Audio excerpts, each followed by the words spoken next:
is unnerving when I'm at the back and it gets really quiet. I always feel like I'm out of place. So I am up here now. We're going to start, and we do have quite a bit to get through, so we're going to go ahead and jump into it. But we're going to start in 2 Chronicles 34, 35-ish, and so if you want to go ahead and be opening up to that. We didn't talk about Josiah very much last week. I want to remedy that because obviously he's a big figure, and so we're going to start with Josiah, and then we'll move into chapter 36 as we finish this entire book. If you have any questions or comments, feel free to bring them up because I don't want to let this book end without us talking about anything, so feel free to bring it up, and then we will discuss it. We'll move on to something else in a couple weeks. Before we get started, though, I'll ask Shell to lead us in a word of prayer.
Amen. Thank you. Tonight, as I mentioned, we're going to be studying Josiah. Chapter 36 is kind of a cleanup chapter. I kind of isolated it by itself primarily because I didn't know if we'd have some stuff that we needed to kind of move into this week. We do, which is why we're talking about Josiah before we talk about anything in chapter 6. Also, Josiah leads very well into the events that happen in chapter 36. Josiah's great-grandfather is Hezekiah. That's kind of his direct descendancy. After that, you have Manasseh, then you have Ammon, and then you have Josiah. So there's kind of the descendancy. Hezekiah is a good king. Ammon is a terrible king, as we'll talk about here in just a second. How would you classify Hezekiah? Frowny face or smiley face? It's the last week I get to use that joke, so I'm using all I can. How would you classify Hezekiah? Curtis? He was one of the better kings. I think if anything, you're understating it, but you're exactly right. I think of all the kings that were at least in Judah, he's one of the better ones, for sure. How else would you classify Hezekiah? You can choose something besides good, bad. You can say something about him, one of his qualities or something.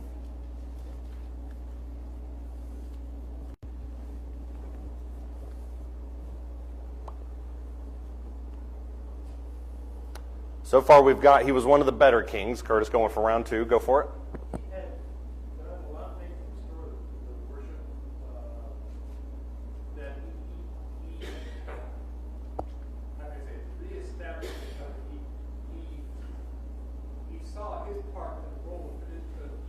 Mm-hmm. Their covenant relationship with God. He tried to restore that relationship in the setting of worship and in the repentance aspect of it. Yeah, that's a part I think of him that we tried to talk about a little bit last week that hopefully we kind of made plain as we went through the text. But it wasn't just that he was a good king, it was that he led the nation in repentance as well. That's why his reforms were so well done. So I think you can argue that, how he was effective in that world as opposed to most of the other people. Did he have any faults? Let's ask about that. Did he have any negative, low points, anything like that happened? And this is a trick question, so in case you think this one's in the bag. What's that?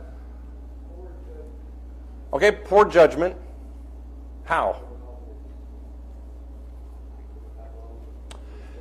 Yeah, he showed the Babylonians everything that was in his house. That obviously comes from, as you mentioned, poor judgment. It could come from greed. It could come from arrogance. That's a family trait, I think, that is passed down through kings. Josiah has it as well, his ambition. We'll talk about that. That's also interesting because of his relationship with Babylon at that point. Obviously, he assumed that they were on friendly terms, if you're willing to show all that.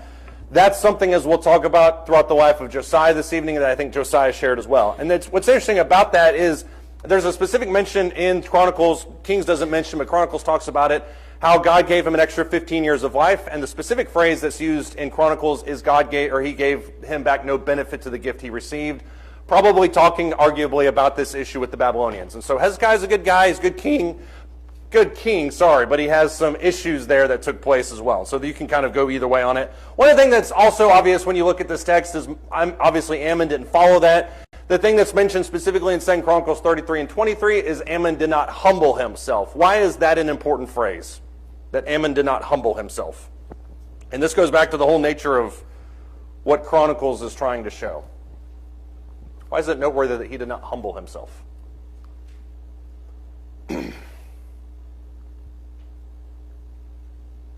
If you want to be right with God according to Chronicles, what do you need to do?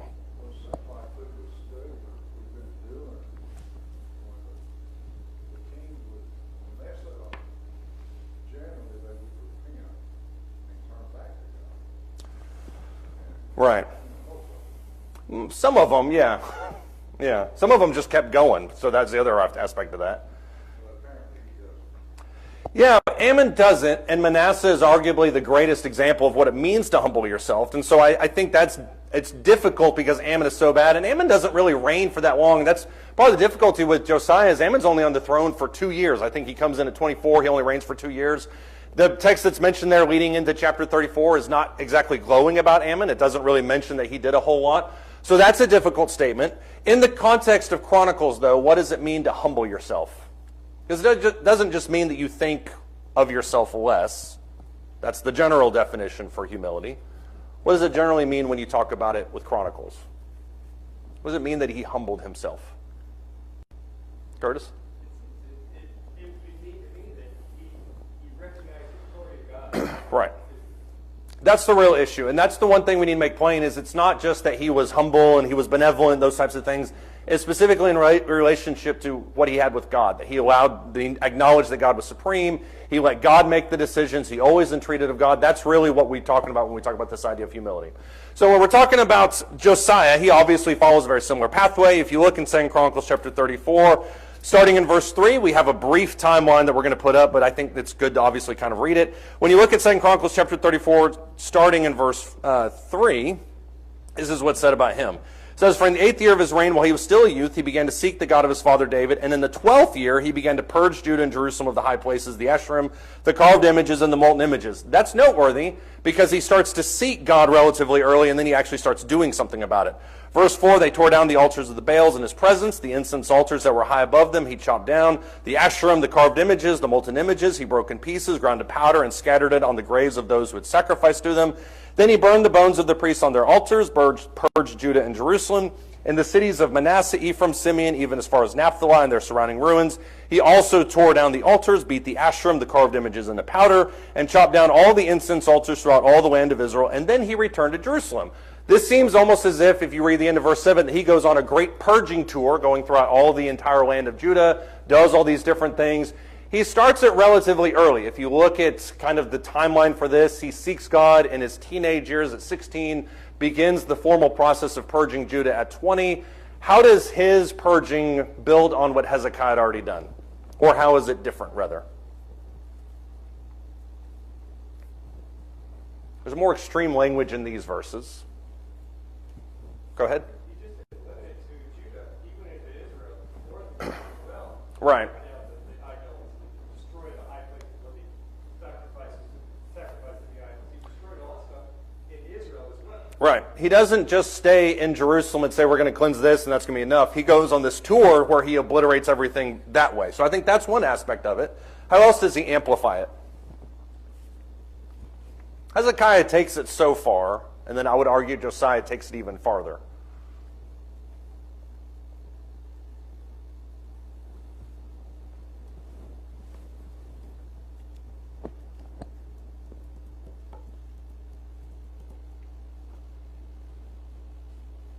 What does he do in verse 5?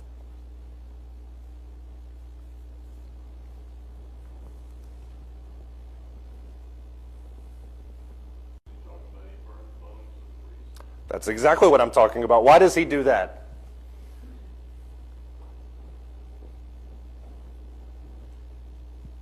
Why go so far as to dig up corpses and burn the bones of false priests?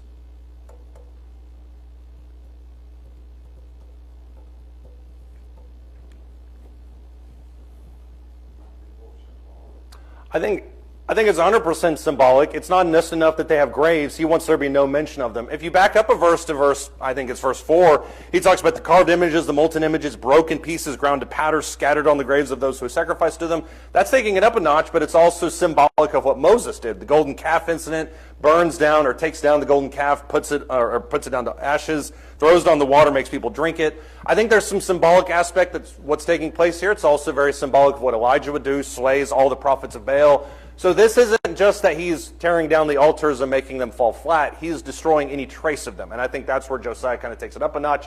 When you look at a little bit further, he repairs the temple at age 26. You can see this in verse 8. Now in the 18th year of his reign, when he had purged the land and the house, he sent Shaphan, the son of Azaliah, Maaseiah, an official of the city, Joah, the son of Joahaz, the recorder, to repair the house of the Lord his God. That's noteworthy because Hezekiah had rebuilt it. Obviously Manasseh and Ammon had gone and let it go into lapse a little bit. He repairs the temple at 26, and what else does he do? What other major event happens when he starts repairing the temple? And this is arguably the one that defines his life the most. It's when he finds the book of the law. Exactly. What does that tell you about the state of Judah? Debbie, I know you're about to say something. Nobody was looking for it. He finds it in a dusty corner during renovations, which insinuates that it was thrown there at some point. And this is what's fascinating about when Josiah opens it, and you can read all this here in 2 Chronicles 34. When he opens it, it's almost as if he's reading it for the first time. Look in verse 19 of 2 Chronicles 34. Verse 19, when the king heard the words of the law, he tore his clothes, and the king commanded Ahikam the son of Shaphan, Abdon the son of Micah, Shaphan the scribe, Asaiah the king's servant, saying, Go inquire of the Lord for me, and for those who are left in Israel and Judah, concerning the words of the book which has been found, for great is the wrath of the Lord which is poured out on us, because of our fathers have not observed the word of the Lord to do according to all that is written in this book. What is Josiah's mindset when he hears the words of the law?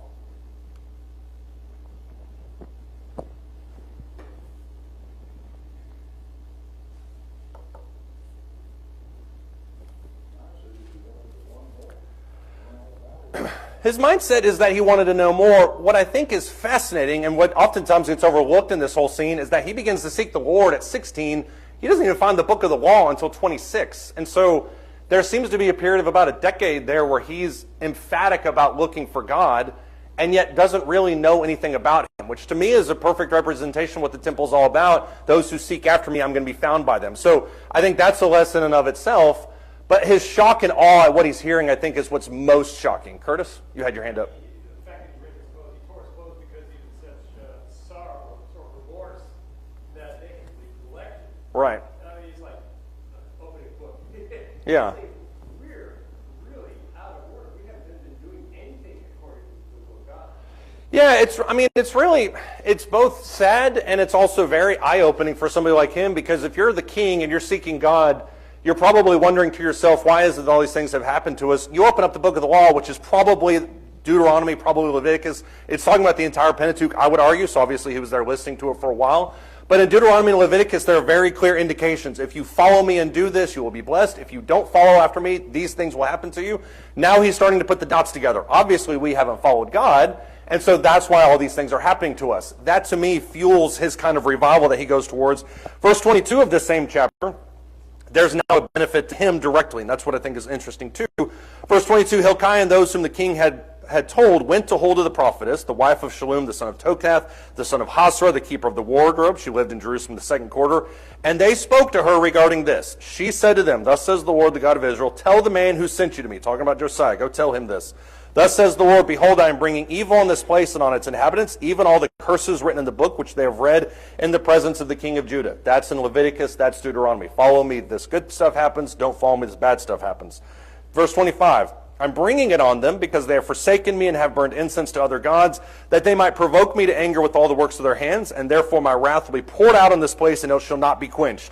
But to the king of Judah who sent you to inquire of the Lord, thus you will say to him, Thus says the Lord God of Israel regarding the words which you have heard, because your heart was tender, and then this is the underlined part if you're into that, you humbled yourself before God when you heard his words against this place and against its inhabitants, and because you humbled yourself before me, you tore your clothes, you wept before me, I truly have heard you, declares the Lord. Behold, I will gather you to your fathers, and you will be gathered to your grave in peace, so your eyes will not see all the evil which I will bring on this place and all its inhabitants. And then they brought this word back to the king. What does God promise Josiah. There's two things there.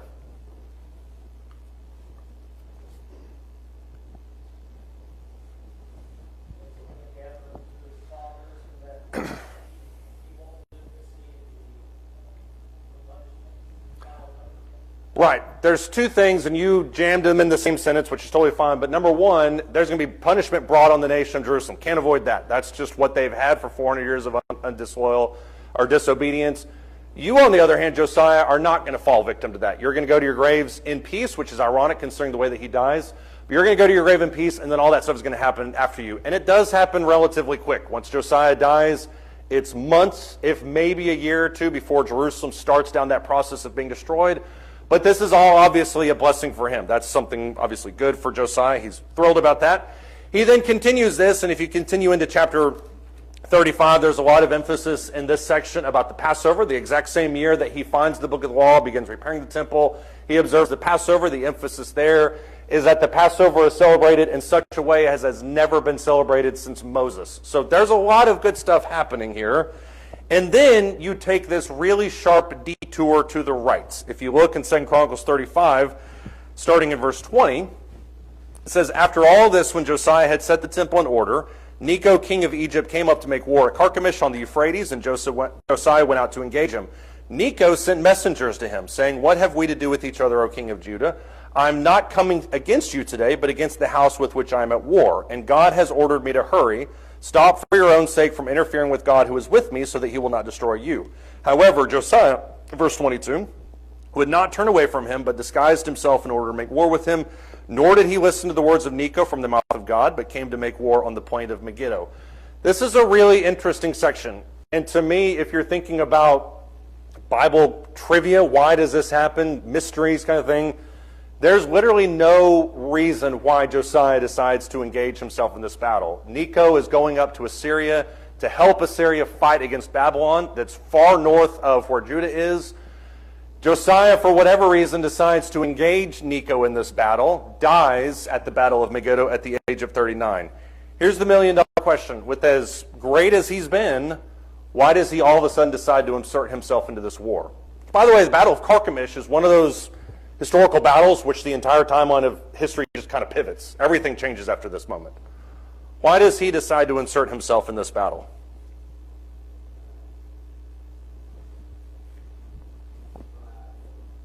Okay, pride. Keep going on that, though. Okay, you can make an argument that he thought he was bigger than he was, and I'm going to go against Egypt, and certainly people have said that. He's seeing this as kind of retribution after the Exodus. I'm going back and giving to them what they gave to us.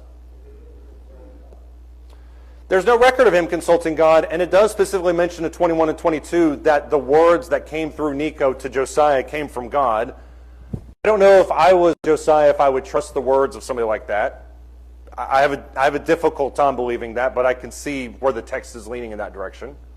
Nathan? Based on what the text says in verse 20, then after he gets sent to Nineveh, then this happens. So it almost seems like, I've done this, now I need something else to do now. Yeah, and that's one of the reasons why when Shell said pride, I wanted him to expound on it, because that's the same flaw that Solomon had. I've said all this, I've done all these amazing things, and now I'm just bored. And so now we've got this great world power. Look at how God is with me. I'm going to go demolish them. That's very possible. I have no objection to that necessarily. Why else do you think he decided to insert himself in this?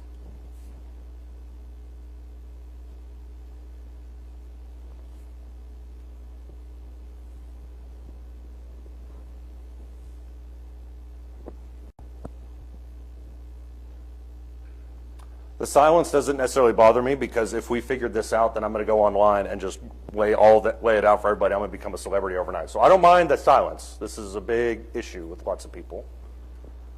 Why else would he decide to insert himself in this? Let me ask a follow-up question. Why do most of the kings of Judah and Israel decide to insert themselves in world affairs? Which, by the way, is a lesson for us today, too.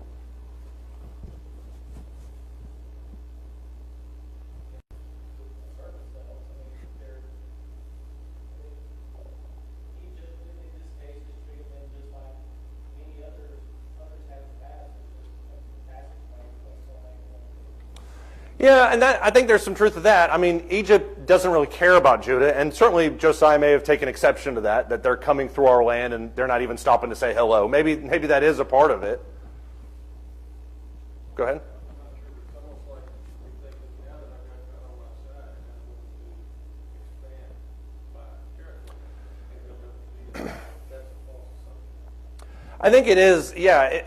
It could have been that he just wants the old Davidic land kingdom back. I mean, the land of Judah under David, enormous. Maybe that's where he's at. He's thinking to himself, in order to fully establish, I've got the temple in order, in order to fully establish Judah, we need to keep the borders back to where they used to be. There seems to be, and Chronicles emphasizes this, or maybe I just didn't notice it in Kings as much, there seems to be an emphasis in Chronicles about kind of trying to expand the borders of the kingdom, to go back out and grab back what was taken from you. Kings doesn't really harp on that as much, and maybe that's part of this. We're going to go and we're going to reconcile with Israel. We're going to take these lands back. Is that a part of it? I don't know, but it's very likely that that was the case. This question is really difficult, and honestly, I don't know if there's any any way possible to understand really what's happening here. Here's what we do know based on the geopolitical situation that's taking place during this time period. If you can see that map, I don't know if you can see the red on the right. The red is Judah's technical territory. The left side, the land of the Philistines, obviously there's nothing there. That's where Egypt would have gone through. So technically, they were not in Judah territory as they're making their way up to Carchemish. That being said, they're passing very closely to it, and I can see why they're thinking to themselves, why didn't you stop at all? Maybe that's to take place. Politically speaking, though, Assyria is in decline. They're in free fall at this point. They've taken Israel, but most of their upper class is starting to kind of fracture. They're not nearly the world power that they were 100 years ago. On the flip side of this, Babylon is on the rise. Babylon has overthrown Assyrian dominion, so now they're starting to assert themselves.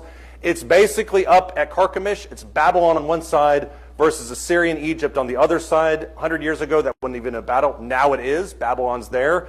Judah, Egypt, passes through Judah. You can see that with that little red line. They're passing right by there. Babylon needs allies, which is possibly why Josiah decides to intervene in this whole conflict. If that is the reason that he's thinking I can go in and I can kind of help out Babylon, why would he want to help out Babylon? Babylon is taking over Assyria, taking over Egypt. Babylon would get as far as Egypt's doorstep and then have to turn around. It could be to take over, or to make sure that Babylon doesn't take over Judah. I can see that. Think about this. What did Hezekiah do? This goes back 100 years previous. Why did Hezekiah show them everything that was in his house?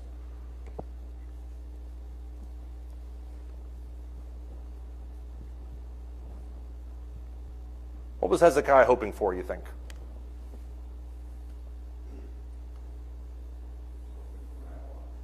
Right. If I can get you to see how great I am, maybe it's possible we could establish an alliance. What's the problem with that according to Chronicles?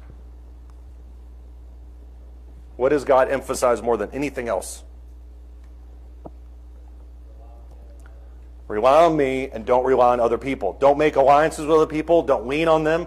The minor prophets and Isaiah, for that matter, are full of this type of thing. You're leaning on Egypt. It's like a broken reed. It's going to snap and go right through your hand. You're leaning on all these other nations. You should be relying on me. If this is true, then what this represents is Josiah's desire to establish an alliance with Babylon by coming around Egypt from the south and using a pincer movement to squeeze in both these nations. That's the only logical reason, politically speaking, why Josiah would intervene in this matter, is because he's hoping to establish some kind of an alliance with Babylon. How does this go for Josiah? Not so well, because if you look at the end of chapter 35, you can see in verse 23, the archer shot King Josiah. The king said to his servants, "Take me away, for I am badly wounded." His servants took him out of the chariots, carried him in the second chariot which he had, brought him to Jerusalem, where he died and was buried in the tombs of his fathers, and all Judah and Jerusalem mourned for Josiah. It doesn't go well with him. And if this is the case, which by the way, there's no way of knowing why exactly Josiah actually decided to do this, but if this is the case, then it represents a marked departure from the faith that he had in God. Lean on God, lean on him alone. Don't try to establish alliances with every world power under the sun. That's not the way it goes. The fallout from this is also interesting. If you look in chapter 36 of 2 Chronicles, it says, "The people of the land took Joahaz the son of Josiah made him king in place of his father in Jerusalem. Joahaz was 23 years old when he became king, and he reigned 3 months in Jerusalem. And then the king of Egypt deposed him at Jerusalem and imposed on the land a fine of 100 talents of silver and 1 talent of gold. The king of Egypt made Eliakim his brother king over Judah and Jerusalem and changed his name to Jehoiakim. But Necho took Joahaz his brother and brought him to Egypt. If you read those first 4 verses of chapter 36, who is in charge here?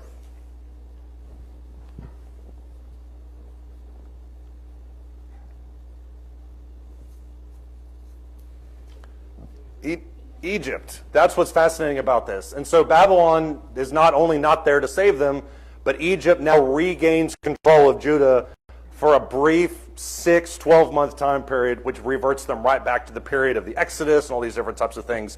So it shows just how badly Josiah's plan backfired in this whole scenario. Somebody have any thoughts or comments on this?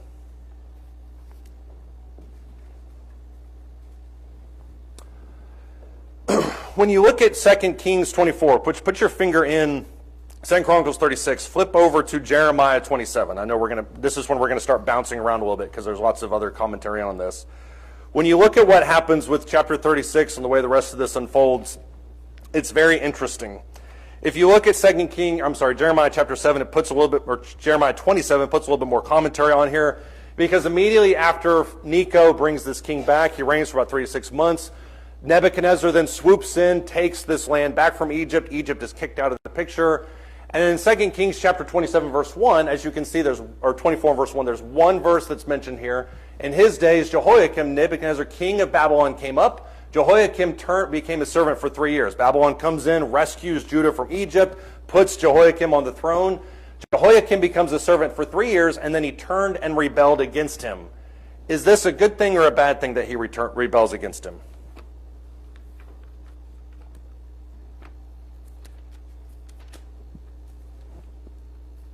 This represents a shift in basically everything that's been talked about to this point.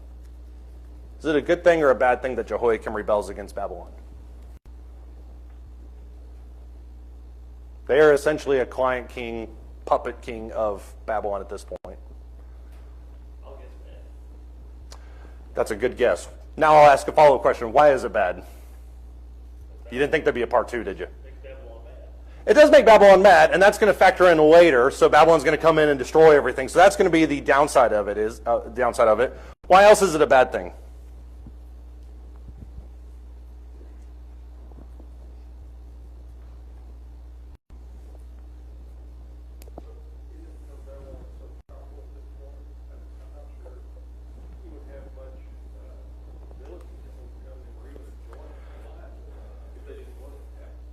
That's true. I mean, Babylon is super powerful by this point. And so you're right in the sense that any kind of attacks against Babylon would probably be met with basically zero issues from Babylon to kind of repel them. That being said, most people of God have had no issue kind of repelling this type of force. Why is it a problem in this instance?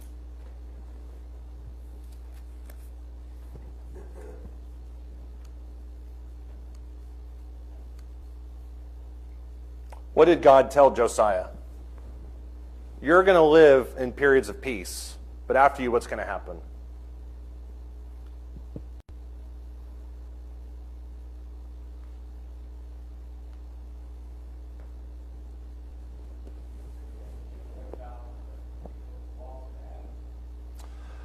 What'd you say? I missed that. Everything that I read in the book of the law is going to happen, which includes punishment on the land of Judah. So up until your death, everything's going to be fine. But the moment you die, that's when essentially things are going to start to go south for the land of Judah. What that essentially means is that Babylon is acting by the agency of God, whether they realize it or not. They're acting as God's vehicle of judgment on Judah. So the flip side of this whole thing is you don't have God with you anymore. And if you don't have God with you anymore, the answer is not to rise up and revolt. The answer is instead submit to Babylon. And that's what you see in Jeremiah chapter 27. Look in verse 6 of this chapter. Jeremiah 27, verse 6. Now I've given all these lands into the hand of Nebuchadnezzar, king of Babylon, my servant, and I've given him also the wild animals of the field to serve him. All the nations shall serve him, and his son and his grandson, until the time of his own land comes. Then many nations and great kings will make him their servant. So for a time, Nebuchadnezzar and his descendants are going to reign over Judah. It will be, verse 8, that the nation of the kingdom which will not serve him, Nebuchadnezzar, king of Babylon, which will not put its neck under the yoke of the king of Babylon, I will punish that nation with the sword, with famine, and with pestilence, declares the Lord, until I have destroyed it by his hand.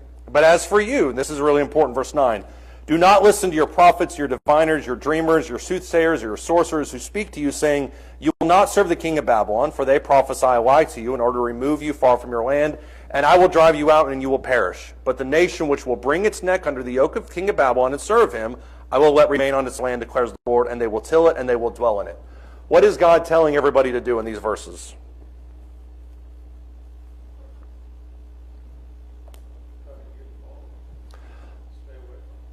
Yeah, to a certain extent, not to get involved, to stay away from him. Curtis?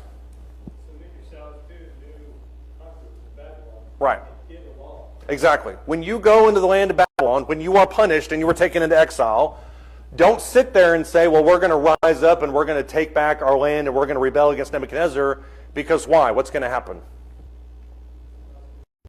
It's only going to destroy you and make it worse. If you look, what's interesting about this is when you look at verse 9, he specifically advocates against people that will say, well, there's no way that we're going to serve the king of Babylon. We're not going to serve them. Obviously, God wants us to rise up. Those people, according to God, are preaching a lie to you. The answer in this situation is to stay in Babylon, dwell inside its borders, make lands for yourself, do all the things you need to do, but do not rise up against them. Look in verse 12. "I spoke words like these," Jeremiah says, "to Zedekiah, king of Judah, saying, 'Bring your necks under the yoke of the king of Babylon and serve him and his people and live.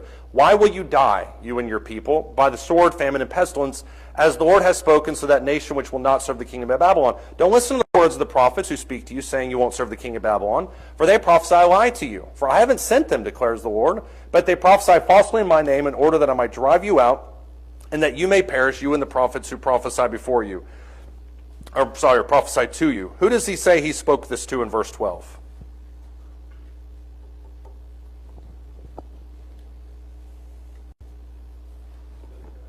Zedekiah, exactly. That's a nod back to what's mentioned here again in 2 Chronicles 36. If you look in this chapter, verses 11 and 12, Zedekiah was 21 years old when he became king, and he did not humble himself before Jeremiah the prophet who spoke for the Lord. Jeremiah mentions in Jeremiah 27, "I spoke this entire word," which was, don't rebel against the king of Babylon. Don't fight this exile. Don't try to free yourself. I told it to Zedekiah. What does 2 Chronicles 36 say that Zedekiah did?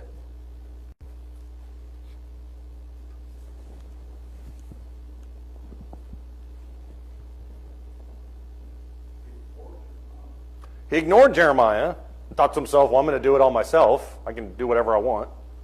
What does it say specifically there in verses 11 and 12 he didn't do? He didn't humble himself. Exactly. Which in this context means what?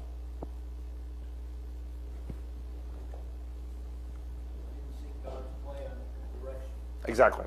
It didn't seek God's plan. He didn't ask what God wanted. He didn't really care what God wanted. All of this just kind of seems to fall flat. They don't listen then. They don't listen now. They think they're going to rise up, and obviously it just makes the whole thing worse for them. It's just one continual string of people thinking that they know better than God, and that's the saddest part of all this. Somebody have any thoughts or comments on this? 2 Chronicles 36, starting in verse 15, just kind of adds to this depressing kind of statement over and over and over again. Starting in verse 15 of 2 Chronicles 36. "The Lord, the God of their fathers, sent word to them again and again by messengers, because he had compassion on his people and on his dwelling place. They, however," verse 16, "continually mocked the messengers of God. They despised his words, they scoffed at his prophets, until the wrath of the Lord arose against his people, until there was no remedy.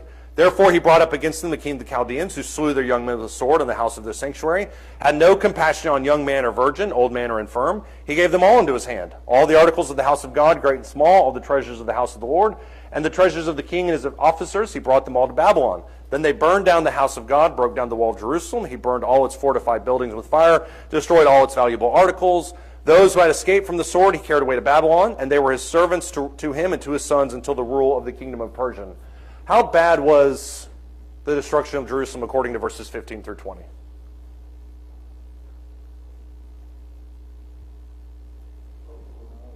Total annihilation. Here's the million-dollar question, though. How bad did it have to be? It was the worst thing it could ever be, but how bad did it have to be? Go ahead. Only if they had submitted themselves like Jeremiah had told them or had relayed to them from God, Right. then they would have just settled in under the authority of Babylon without being totally wrong. Right. Had they just listened to God, and keep in mind, Jeremiah 27 is deep in the book. It's not like this is the first time Jeremiah has spoken to them. Had they just listened to God, at any point, they would have submitted to Babylon and lived and dwelt in this area. They probably would have had something to return to. Instead, when you fast forward and Ezra and Nehemiah come around and Nehemiah is listening to how horrible the state of Jerusalem is, it's horrible, but it's way worse than it had to be to fulfill the judgment of God. And that's what makes this entire thing even worse. Somebody have any thoughts or comments on that?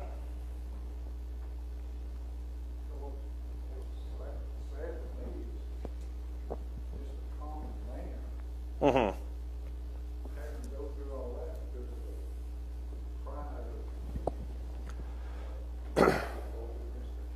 Yeah, that's true. I mean, but that being said, that offer to live inside of Jerusalem was open to anybody. And so anybody could have said, I'm not going to listen to you. I'm going to listen to Jeremiah because I'm done listening to you. I'm going to start listening to this guy.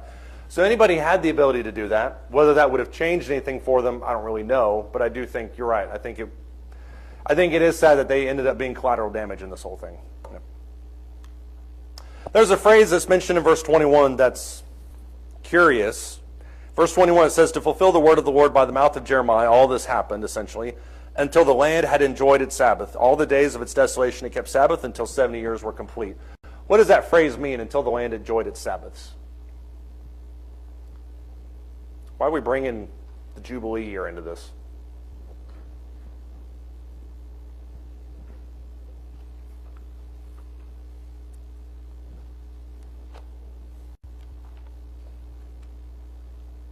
What does this verse mean?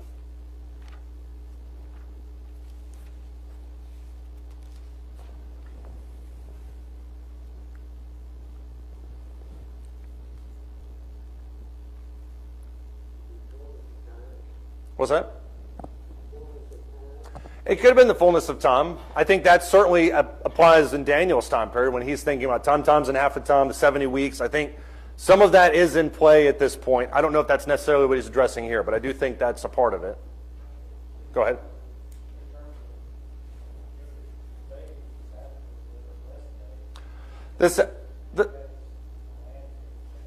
Right. The Sabbath was the rest day, and so the people were to rest. That being said, the land really didn't rest that much inside of 24 hours, but I think you're right when you think about this concept of what it meant to actually rest and especially let the land rest. If you look at Leviticus 25, this is pretty much where we'll be for the rest of the night, so you can park it over here if you want to. In Leviticus chapter 25, starting verse 1, there's essentially two chapters that have to do with this year of Jubilee, land rest, all these different things. Leviticus 25, starting in verse 1, says, the Lord then spoke to Moses at Mount Sinai, saying, speak to the sons of Israel and say to them, this is 600 years before, obviously, all this take place, maybe 800 years before. When you come into the land which I will give you, then the land shall have a Sabbath to the Lord. 6 years you're going to sow your field, and 6 years you're going to prune your vineyard and gather in its crop. But during the 7th year, the land shall have a Sabbath rest, a Sabbath to the Lord, and you shall not sow your field nor prune your vineyard. Your harvest after growth you shall reap, or you shall not reap, and your grapes of untrimmed vines you shall not gather. The land shall have a Sabbath year. All of you shall have the Sabbath products of the land for food, yourself, your male, your female, slaves, and your hired man, and your foreign resident, those who live as aliens with you. Even your cattle and the animals that are in your land shall have all its crops to eat. 6 years you're going to work the land. What's going to happen on the 7th? And you do this continually. This is not a one-time thing. Let it rest and kind of restore itself. Exactly. You're going to rest and you're going to let it restore itself. Why do you do this?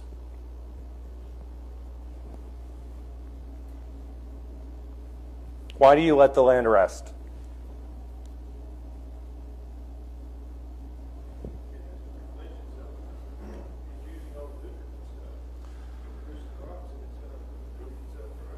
Exactly. So that's the biological reason, if I'm using that for chemistry, I don't know, whatever. That's the scientific reason why you let the land rest, is because it needs to replenish its nutrients and make sure the land stays safe. Here's the other part of it. Why do you do this from a spiritual perspective? What do you learn in that 7th year? The backbone of most civilizations is agriculture, the ability to grow your own crops, stay stationary. If you say we're not going to do that for an entire year, what do you learn in that year? Rely on God. You learn to rely on God, exactly. So the Sabbath year isn't just to replenish the nutrients, although obviously that is the scientific reason for it. The spiritual reason is that you learn to rely on God, and that's mentioned in this exact same passage in verse 22. When you're sowing the 8th year, you can still eat old things from the crop, eating the old until the 9th year when this crops come in. So you're learning as this Sabbath year unfolds that I need to rely on God. Their major issue throughout both 1st and 2nd Chronicles was what? What did they never learn to do? So you got Hezekiah standing in front of Sennacherib. They never learned to rely on God, exactly. So the whole issue here at play is until the land enjoyed its Sabbath. Yes, we need to replenish the land, but you also need to learn to rely on God. When you look down in the same chapter, verses 27 through 28, there's this emphasis on kicking you out if you don't follow it. I'm going to protect the land even against my own people. There's a bright spot in verses 40 through 45 where he talks about you're going to be with you. I'm sorry, in chapter 26 and verses 40 through 45. He says, if they confess their iniquity, the iniquity of their forefathers and their unfaithfulness which they committed against me, and also in their acting with hostility against me, that's what disobedience, that's what's not doing these types of things is, then I'm going to take them out of this place. But in verse 44 and verse 45, I'm still not going to reject them. I'm still not going to abhor them. In this section of Leviticus 26 and in 2 Chronicles 36, there's this moment of hope. Even though we sinned, even though we were wrong, even though we did all these things, there's still a chance that we can come back to the land. That's ultimately, if you're reading this as the audience of Chronicles, that's ultimately what it's all about, is that we remember that we can still go back. But let's act a little better this time. Go ahead. It seems like reading this kind of makes sense of that passage, that if they had not been observing either agriculturally or spiritually, that kind of year of restoration, the whole time the law was lost, Right. then that time away now was going to allow the land and them Yeah. to learn that reliance again. So I'm just like preparing for them to be able to come back. Right. And it essentially does the exact same thing that the wilderness wandering for 40 years does, which is it purifies the nation to be ready to come back. That being said, when you come back in that exilic period, and especially that intertestamental period, they really latch onto this concept. And it's devotion almost to idolatry, where they're just doing everything to the minutest part of the law. Do they follow it? Yes. Do they follow it closer than they probably should? Yeah, they start to major in minors and those types of things. But there's no question that the generation that comes back afterwards is much more equipped. This is the question that I think we can kind of sum up all this, and we'll move through this within less than 30 seconds or so because I know time is running out. Chronicles and Kings obviously are companions. I don't think there's any way you can get away from this. Samuel and Kings is companion with Chronicles. What does Chronicles give us that these other books don't? Well, for one, they give us the why behind the what. Kings and Samuels gives you something. Chronicles tells you why all these things took place and the theological lessons behind their actions, their punishments, and those types of things. It also gives us a fulfillment of Israel's desire. Way back in 1 Samuel chapter 8, what did they want more than anything else? Give us a what? Give us a king so we can be like all the other nations. What did they end up getting? They gave God a king, and then they became like all the other nations. So this is the fulfillment of everything that they initially wanted in all this thing. An emphasis on attention to detail. Why did Uzzah die when he transported the ark?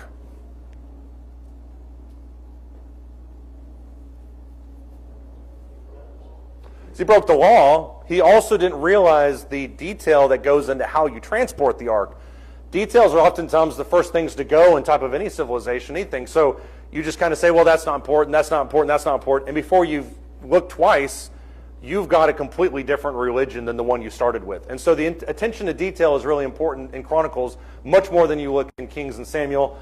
Number 4, what trusting God actually means. It doesn't, we'll talk about this during the invitation, it doesn't just mean, oh, I like him, oh, I think highly of him. What does it mean when you're Hezekiah and Sennacherib's on your doorstep? What does it mean to actually trust God? That's a completely different story. And then there's also the reality that hope always can exist. Even after you've been punished, even after you've been exiled, even after you've lived for 70 years in another land, there still is hope for you to be renewed and to be with God. And I think that's ultimately the end lesson of the entire book. That was perfect timing. Does anybody have any thoughts, though, as we finish? Y'all are very generous. We'll end there, and we'll pick up with something totally different in a couple weeks. Thank you, guys.